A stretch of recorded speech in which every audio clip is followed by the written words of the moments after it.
best 3 manual bidding. They call it cost control strategy now, strategies.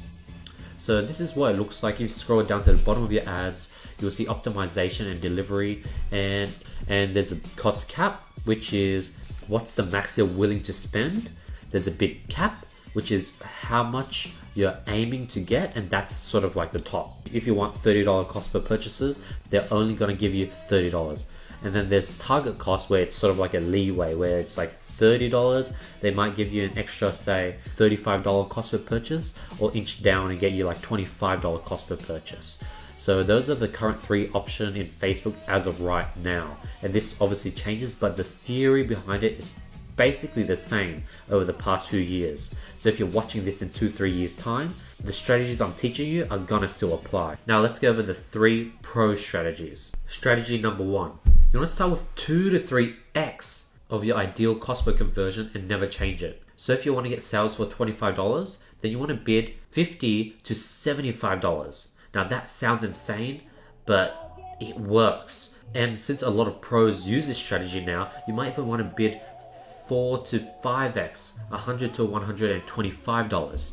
Now, what is happening is you're bullying your competitors. Basically, your competitors will stop getting results with the interest they target, and eventually they'll just turn off their ads as it becomes unprofitable and they aren't getting sales.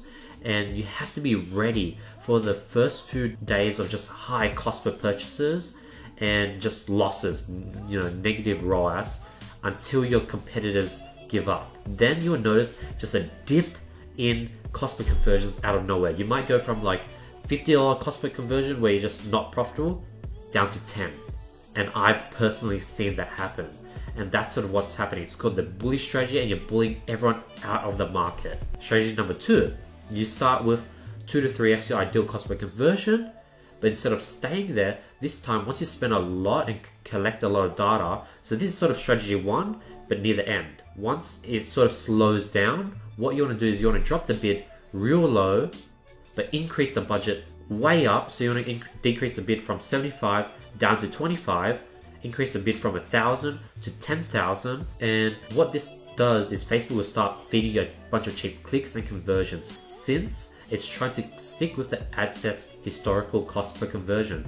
If you've been getting cost per conversions for like, say, $25 at, $75 bid, when you increase it down to, say, even as low as $15, they're still going to try to get you cost per conversions at 25 just because it will average out, just because you ran it for so long.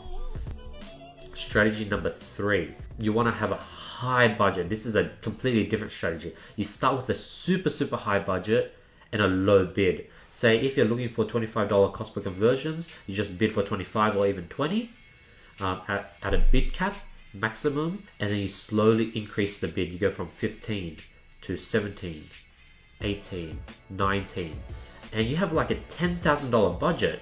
So like if you increase it too much, Facebook is just going to blow your whole budget in one day. You're aiming to spend roughly 15 to 20% of your budget at that low bid. If you're able to get cost per conversions at, say, $17 per conversion, and you break even at 30, that's pretty good if you're spending 15 to 20% of a $10,000 budget. That's sort of how it works. You crank up the budget, you expect to only spend a small amount, and the reason why you get good traffic is because Facebook sees that you're willing to spend so much daily budget. But you have to be super careful, because if you increase your bid too high, like if you go from like 17 to 18, all of a sudden you just open some floodgates and just traffic keeps flowing in, and you end up spending $10,000, which is your daily set budget. And there's nothing stopping Facebook from doing that, because you set that daily budget. So you want it low enough where Facebook can only feed you 15 to 20% at your bid cap, but not high enough where Facebook can basically just send you a bunch of traffic and you just end up being unprofitable. So even if you bump it to 18, when Facebook floods you with $10,000 worth of traffic, your cost per conversion will probably average out to like 30. So what you want to do is you want to set automated rules to be safe and just be really cautious. This is sort of a more expert, very high risk advertising strategies for people who really know how to work Facebook ads. So I wouldn't recommend it to everyone, but set automated rules and give it a try.